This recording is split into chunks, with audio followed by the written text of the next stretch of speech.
வடமாகாண சபை தேர்தல் தொடர்பாக அரசியல் பகுப்பாய்வாளர் நிலாந்தன் அவர்கள் ஊடகம் இணையதளத்துக்கு வழங்கிய விசேட செவ்வி.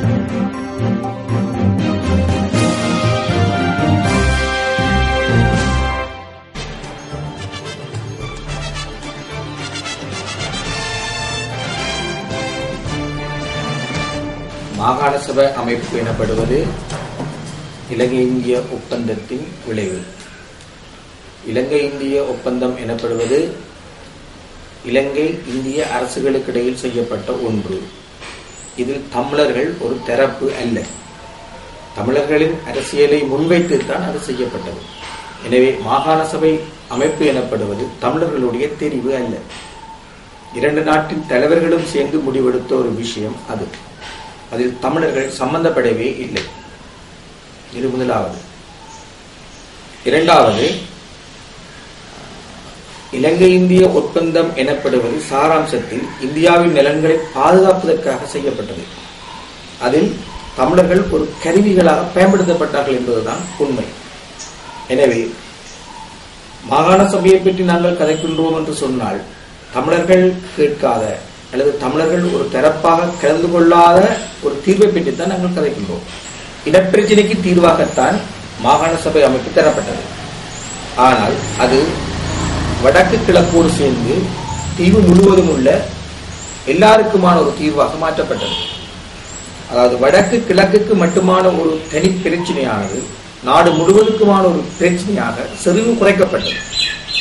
மட்டுமல்ல, அது ஒரு இன விவகாரம், ஒரு தேசிய இன பிரச்சனை எனப்படுவது ஒரு அதிகார பரவலாக்கல் பிரச்சனையாகவும் அங்கு மாற்றப்படுது.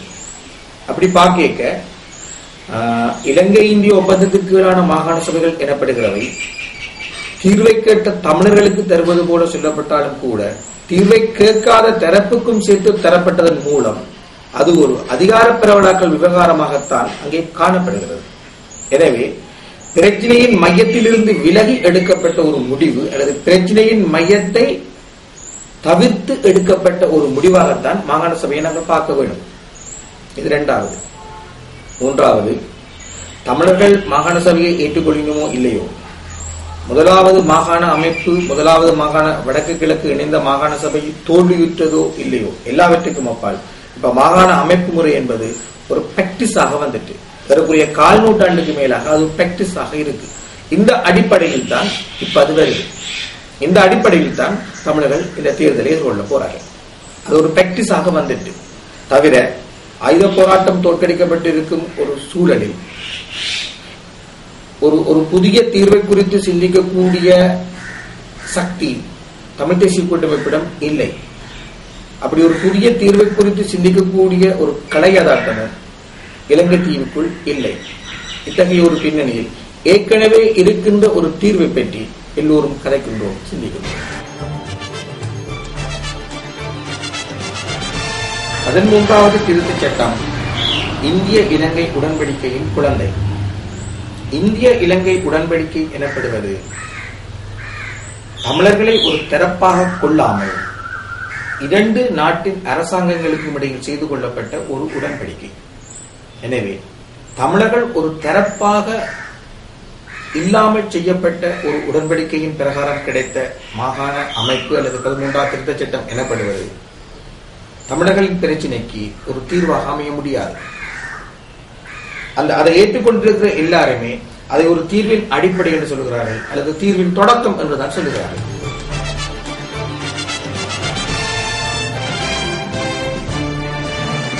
நான் ஊகங்களின் அடிப்படையில் பதில் சொல்ல விரும்பவில்லை. ஆனால் இந்தியா இது விஷயத்தில் தன்னால் கையாளப்படக்கூடிய ஒரு எல்லை வரை தமிழ் தேசியத்தை ஏற்றுக்கொள்ளும் என்றே தோன்றுகிறது. ஏனென்றால் இலங்கை தீவில் இந்தியாவுக்கு 2 பிடிகள் தான் உண்டு. ஒன்று, ஒரு மரபு ரீதியான அரசு என்ற வகையில் இலங்கை அரசாங்கத்தை இன்னொரு மரபு ரீதியான அரசாக கையாள்வது. அதுதான் இதுவரையிலும் நடந்து வருகிறது. அதே சமயம் இலங்கை அரசாங்கத்தை ஒரு கட்டத்துக்கு மேல் கையாள முடியவில்லை என்று கருதும் போது இலங்கை அரசாங்கத்தின் மீது அழுத்தத்தை பிரயோகிப்பதற்காக அவர்கள் தமிழர் தரப்பை கையாள வேண்டி வரும். ஏற்கனவே இலங்கை இந்திய உடன்படிக்கையின் போது அவர்கள் அப்படி கையாண்டு இருக்கிறார்கள். அப்படி கையாள வேண்டி வரும் பொழுது தமிழ் தேசியம் அவர்களுக்கு அந்த கையாளுகைக்கு தேவையான ஒரு கருவி. அந்த அடிப்படையில் பார்க்கும்போது தங்களால் கையாளப்படத்தக்க ஒரு தமிழ் தேசியத்தை அவர்கள் எப்பொழுதும் ஒரு எரிபெற்ற நிலையில் வைத்திருக்கவே விரும்புவார்கள். இதில் இந்திய அரசாங்கம் தமிழ் தேசியத்தை ஆதரிக்கிறது அல்லது எதிர்க்கிறது என்ற விருப்பு வெறுப்புகளால் இந்த பிரச்சனையை பார்க்கலாம். இது ஒரு பிராந்திய யதார்த்தம். இலங்கை தீவில் தன் பிடியை உறுதிப்படுத்துவதற்கு இந்தியா பயன்படுத்தக்கூடிய கருவிகள் என்று பார்த்தால் தமிழ் தேசியமும் ஒன்று.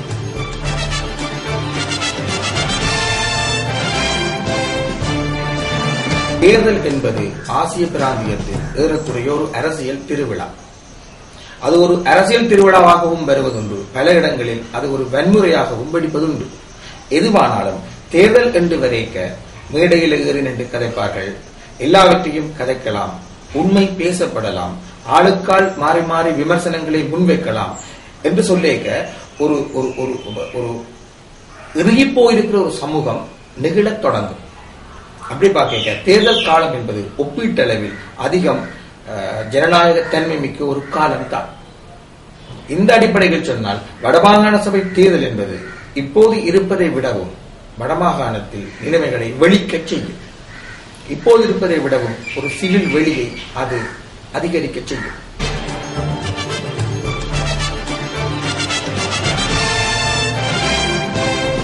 வாய நாடுகளில் அந்த மாநாட்டை நடத்துவதாக இருந்தால் தேர்தலை நடத்த வேண்டும் என்ற ஒரு முன்னிபந்தனை வைக்கப்பட்டதாக ஒரு உத்தியோகப்பட்ட தகவல் உண்டு. அதற்கு இசையத்தான் தேர்தல் நடக்கப் போகுது. தேர்தல் நடக்குமாக இருந்தால் பொதுநலவாய நாடுகளின் மாநாடும் நடக்கும். அதுவும் ஒரு சிவில் வெளியை அதிகரிப்பதற்கான அடுத்த ஸ்டெப்பாக அமையும். பெரும்பாலும் அப்படி ஒரு மாநாடு நடத்தப்படும் போது இந்த அரச தலைவர்களின் அல்லது இந்த அரசு பிரதானிகளின் அந்த ஹோம் டவுனிலேயே அவருடைய தாய் பட்டினத்திலேயே அனைத்து உலகத்தை சேர்ந்த தலைவர்களும் பெறுவார்கள். அவர்களோடு சேர்ந்து ஊடகங்கள் வரும். அதாவது அனைத்துலக ஊடகங்கள் இதுவரையிலும் அனுபவிக்கிற தடைகள் அல்லது வரையறைகள் அற்றது ஒரு பயணத்துக்கு அது வழிவகுக்கும். அப்படி பார்க்க ஒரு இலங்கை முழுக்க முழுக்க ஒரு ஊடகங்கள் கவனிப்பிக்க வரும். அது கூட ஒரு வகையில் ஒரு சிவில் வெளியை கூட்டும், ஜனநாயக வெளியை பலப்படுத்தும். தவிர அங்க வரப்போகிற வெளிநாட்டு தலைவர்கள் நான் ஊகிக்கிறது சரியாக இருந்தால் அந்த மேடையை இலங்கை அரசாங்கத்துக்கு மனித உரிமை பற்றி பாடம் நடத்துகிற ஒரு மேடையாக கூட மாற்ற முடியும். போர்க்குற்றம் தொடர்பில் என்றைக்குமே எந்த ஒரு மேற்கு நாடுமே தன்னுடைய உத்தியோகபூர்வ அறிக்கையில் இலங்கை அரசாங்கத்துக்கு எதிராக அதை பயன்படுத்தவில்லை. UN உட்பட எங்குமே அது அப்படி காட்டப்படவில்லை. போர்க்கூட்டம் என்பது இலங்கை அரசாங்கத்தை வழிக்கு கொண்டு வருவதற்கான ஒரு அழுத்த பிரயோக உத்தி என்பதற்கு அப்பால் எந்த ஒரு மேற்கு நாடுகளுடைய இந்தியாவினுடையதும் கூட நிகழ்ச்சி நிரலிலும் அது ஒரு முதன்மை பாத்திரத்தை வகிக்கவில்லை. அவர்கள் இலங்கை அரசாங்கத்தை நெகிழச் செய்வதற்காக அதை பயன்படுத்துகிறார்கள், அவ்வளவுதான். அதற்கு அப்பால் அது அவர்களுடைய நிகழ்ச்சி நிரலில் பிரதானமாக இல்லை.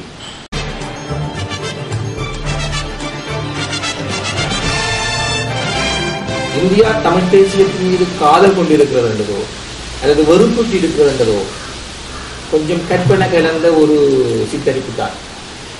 இதுல பிரச்சனை என்னவென்றால், இலங்கை தீவில் தன் பிராந்திய மேலாண்மையை பேணுவதற்கு பயன்படுத்தத்தக்க கருவிகளில் ஒன்றாக தமிழ் தேசியத்தை இந்தியா பார்த்தது. தமிழ் தேசியம் எனப்படுவது இந்தியாவை பொறுத்தவரை கையாளப்பட வேண்டிய ஒரு கருவிதான். ஆனால் அது தன் கட்டுப்பாட்டுக்கு வெளியில் போக முடியாத ஒரு வளர்ச்சியோடு இருந்தால் போதும். தன்னால் கட்டுப்படுத்த முடியாத ஒரு வளர்ச்சிக்கு அது போறது. உதாரணமாக விடுதலை புலிகளின் காலத்தில் இருந்ததை போல அது தன்னால் கட்டுப்படுத்த முடியாத ஒரு வளர்ச்சிக்கு போறதை இந்தியா விரும்பாது. மற்றபடி இந்தியா தேவைப்பட்டால் தமிழ் தேசியத்தை ஒரு கருவியாக கையாளும். யாருக்குமே தமிழர்கள் மீது காதல் கிடையாது. அவர்கள் தங்களுடைய நிகழ்ச்சி நிரல்களுக்கு ஏற்பத்தான் நிலைமைகளை பார்க்கின்றார்கள். சீன விரிவாக்கம் தான் அவர்களுடைய அச்சம். நேட்டோ விரிவாக்கத்துக்கு நிகராக சீன விரிவாக்கம் ஆசிய, ஆப்பிரிக்க, லத்தீன் அமெரிக்க நாடுகளில் பலப்பட்டு வருது. எல்லா இடங்களிலும் சீனா இன்ஃப்ராஸ்ட்ரக்சர் டெவலப்மெண்ட் என்று சொல்லிக்கொண்டு உட்கட்டுமான அபிவிருத்தி என்ற என்ற பெயரின் கீழ் கணிசமான அளவுக்கு சீனா இந்த நாடுகளை தன்னுடைய செல்வாக்கு வலயத்துக்குள் கொண்டு வந்துவிட்டது. இத்தகைய பின்னணியில் நேட்டோ விரிவாக்கத்துக்கும் சீன விரிவாக்கத்துக்கும் இடையிலான இந்த இரண்டு இழுவிசைகளுக்கும் இடையிலான ஒரு பிரச்சனையாக தான் நாங்கள் இதை பார்க்கலாம். அப்ப அவர்களுக்கு தேவை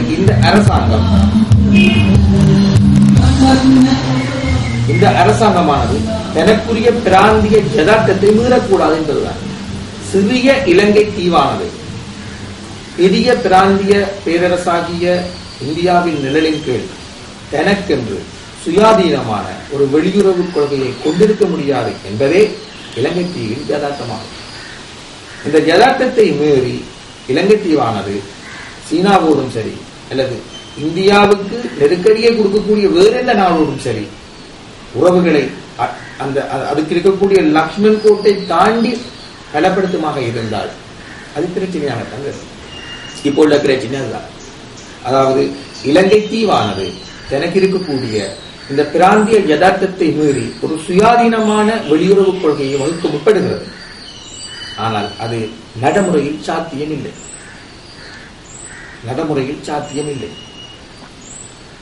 இந்நிலையில் தமிழர்களுக்கான தீர்வு என்ன?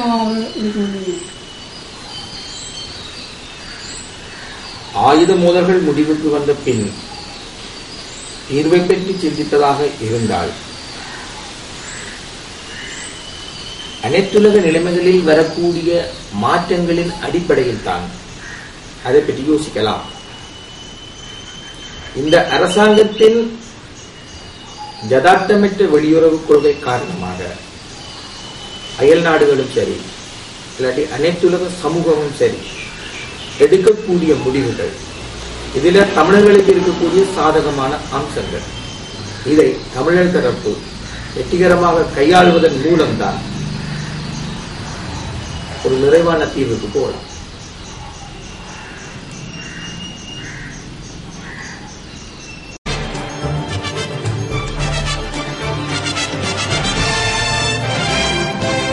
எல்லா ஜனநாயக வழியிலும் மாற்றுத் திறப்பு இருக்கணும், பிரஷர் குரூப்ஸ் இருக்கணும். இருந்தால் தான் ஜனநாயகம் பெறப்படும், கீரை கிடைக்கும், எதிர்கட வேண்டும். அப்ப தமிழ் தேசிய கூட்டமைப்புக்கு அப்படியான மாற்று கட்சிகள் வரும்போதுதான் தமிழ் தேசிய கூட்டமைப்பு தன்னையும் சுய விமர்சனம் செய்து கொள்ளும், தவிர தமிழ் ஜனநாயக வழியும் பெறப்படும். இந்த விடயத்தில் ஊடகங்களுடைய பங்கு என்ன? ஊடகங்கள் தமிழ் தேசியத்தின் ஜனநாயக இதயத்தை பலப்படுத்துவதில் ஊடகங்களுக்கும் அறிஞர்களுக்கும் அரசியல்வாதிகளுக்கும் சமமான பங்கு இருக்கு. அப்படி பார்த்தால் ஊடகங்கள் தமிழ் தேசியத்தை என்னவாக விளங்கி வைத்திருக்கின்றன என்பது இங்கு முக்கியம். சிங்கள மக்கள் மத்தியில் மிக தவறாக விளங்கிக் கொள்ளப்பட்ட ஒரு வார்த்தையாக சொல்லப்படுவது சமஷ்டி. தமிழர்கள் மத்தியில் மிக தவறாக விளங்கி பிரயோகிக்கப்படும் ஒரு வார்த்தை தேசியம்.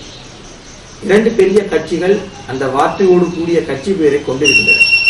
ஆனால் அந்த கட்சியின் உறுப்பினர்களுக்கு அந்த வார்த்தையின் முழுச்செறிவான அர்த்தம் விளங்கி இருக்கிறதா என்பது ஒரு கேள்வி.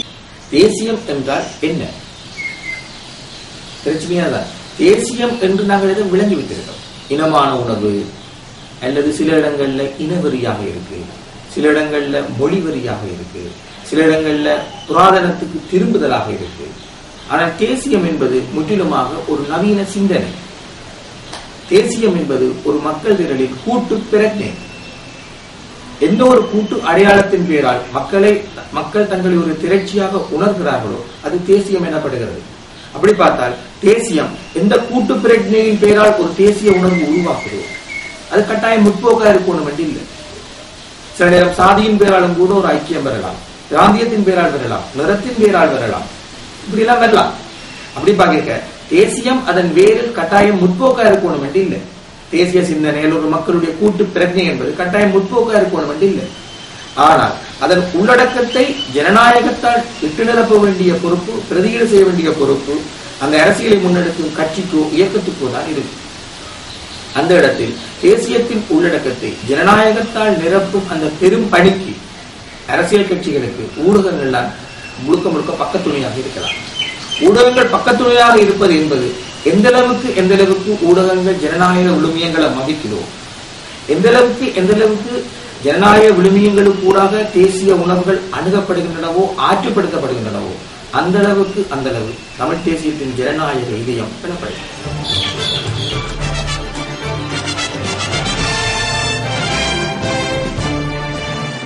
வெளிக்கண்காணிப்பாளர் வாரது என்பது ஒரு பாதுகாப்பு தான். அவர்கள் எதை தடுப்பார்கள் தடுக்க மாட்டார்கள் என்பதில் பிரச்சனை. வெளிக்கண்காணிப்பாளர்கள் வாரது என்பதே ஒரு பாதுகாப்பு ஏற்பாடுதான்.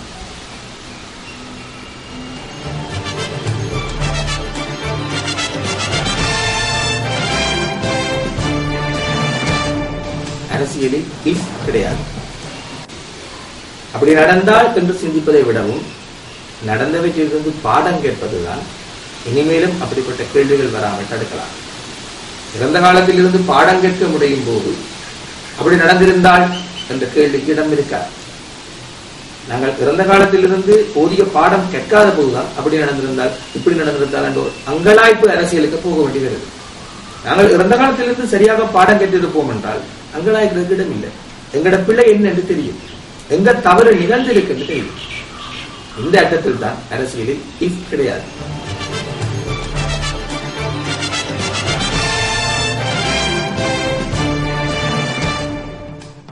அவர்கள் மிகவும் சுதந்திரமான வெளிக்குள் இருக்கிறார்கள். போதிய அளவு காசு இருக்கு, போதிய அளவு ஜனநாயக பரப்புக்குள் நின்று கொண்டு அவர்கள் கிடைக்கிறார்கள். ஆனால் இலங்கைத்தீவின் யதார்த்தம் அதுவல்ல. விருப்பங்கள் எல்லாம் யதார்த்தமாவது கிடையாது. இது முழுக்க முழுக்க ஒரு சர்வதேச பிரச்சனை. இலங்கைத்தீவை பொறுத்தவரையிலும் உள்நாட்டு அரசியலில் தமிழர்கள் மிகவும் பலவீனமாக இருக்கிறார்கள். ஆனால் சர்வதேச அளவில் தமிழர்களுக்கு ஆதரவான ஒரு அலை காணப்படுகிறது. அந்த அலை கூட அனைத்துலக, குறிப்பாக மேற்குலக பிராந்திய அரசுகளின் நலன் சார்ந்து பேணப்படும் ஒரு அலைதான். இதில் உள்ள ஒரு பிளஸ் பாயிண்ட் என்னவென்று சொன்னால், 2009 மேற்கு பின்னுக்கு மனித உரிமை தொடர்பான குற்றச்சாட்டுகள் எதுவும் தமிழர் பக்கம் கிடையாது. அதாவது மனித உரிமைகள் தொடர்பான அனைத்து குற்றச்சாட்டும் அரசாங்கத்தின் பக்கம் தான் போகுது. இது தமிழர்களுக்குள்ள ஒரு முக்கியமான பிளஸ். இதோட சேர்ந்து 2009க்கு பின் தமிழர்கள் முழு உலகத்திடமும் நீதி கேட்கும் ஒரு மக்கள் திரளாக மாறி இருக்கிறார்கள். தவிர எங்களுக்கு இருக்கக்கூடிய ஒரு பலம் வாய்ந்த ஒரு டயாஸ்போரா சமூகம் காரணமாகவும், புலமேற்ற சமூகம் காரணமாகவும் ஒரு ஒரு ஒரு உணர்ச்சிகரமான ஆதரவு அலை ஒன்று கிளப்பப்பட்டிருக்கு. தமிழ்நாட்டுக்கும் இது பொருந்தும். இப்ப பிரச்சனை என்னென்றால், இந்த ஆதரவு அலை, இந்த அனுதாபு அலை வெளியுறவு கொள்கைகளில் தாக்கம் செலுத்த வல்லதாக இது மாறும். இந்த அனைத்துலக ஆதரவு, அனைத்துலக அனுதாபம் என்பது வெளியுறவு கொள்கைகளில் தாக்கம் செலுத்தக்கூடியதாக மாறும் போதுதான் தமிழர்களுக்கு ஒரு உயர்ந்தபட்ச தீர்வு சாத்தியம்.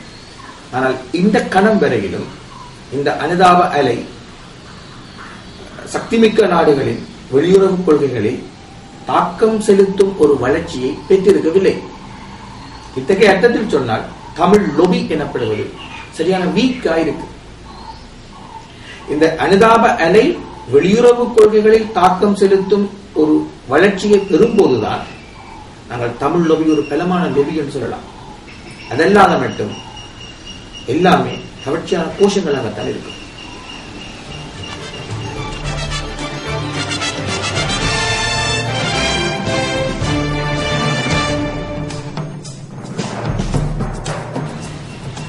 திரும்பவும் அதே பிரச்சனைக்கு தான் வர வேண்டி இருக்கின்றால்,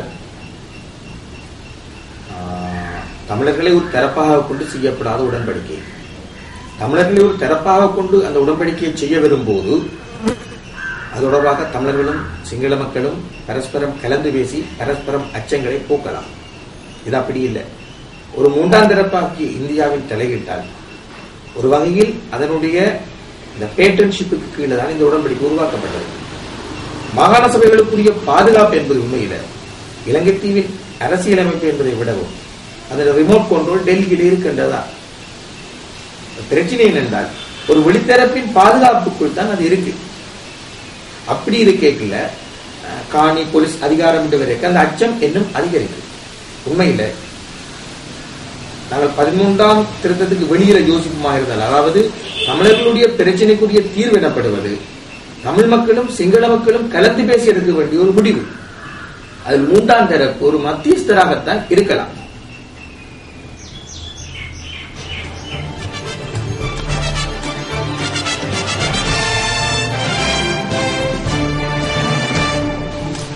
தெரிவு குழுக்கள் நிறைய வந்திருக்கு. அரசாங்கம் அவ்வப்போது இப்படி முயற்சிகள் எடுக்கும். இந்த முயற்சிகளின் பயன்பொருத்தத்தை நிரூபிக்க வேண்டிய பொறுப்பும் கெட்டுத்தனமும் கூட்டமைப்புக்கு உரியது. கூட்டமைப்பு தான் அது பிரயோசனமா இல்லையா என்பதை அனைத்துலக சமூகத்துக்கு நிரூபித்து காட்ட வேண்டும். என்ற கூட்டமைப்புக்கு தான் தமிழ் மக்கள் ஆணையை வழங்கி இருக்கிறார்கள். அதில் கலந்து கொள்வதா இல்லையா என்ற முடிவையும் கூட்டமைப்பு தான் எடுப்போம். கலந்து கொண்டு அதில் ஒன்றும் இல்லை என்பதை அனைத்துலகத்துக்கு வெளிக்காட்டுவதா இல்லையா என்பதையும் கூட்டமைப்பு தான் தீர்மானிக்க வேண்டும். அல்லது கலந்து கொண்டு அரசாங்கத்தின் நிகழ்ச்சியினர்களோடு சேர்ந்து போவதா இல்லையா என்பதையும் கூட்டமைப்பு தான் தீர்மானிக்கும். ஏனென்றால் மக்கள் ஆணை அவர்களுக்கு தான் வழங்கப்பட்டது.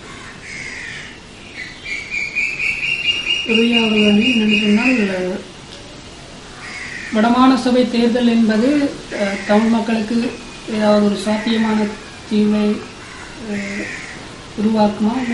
இல்லை, அதில் கலந்து கொள்ளும் யாருமே அதை தீர்வு சொல்லவில்லை. அதை தீர்வின் தொடக்கம் என்றுதான் சொல்லுகிறார்கள் ஒரு தரப்பினர். இன்னொரு தரப்பினர் அதை தீர்வற்ற தீர்வு என்று சொல்லுகிறார்கள். ஆனால் பிரச்சனை என்னவென்றால், மாகாண அமைப்பு முறையையும் மாகாண அரசையும் பெரும்பாலும் அதை வெல்லலாம் என்று கருதப்படும் தமிழ் தேசிய கூட்டமைப்பு எப்படி கையாளப் போகிறது என்பதில் தான் தங்கியிருக்கிறது.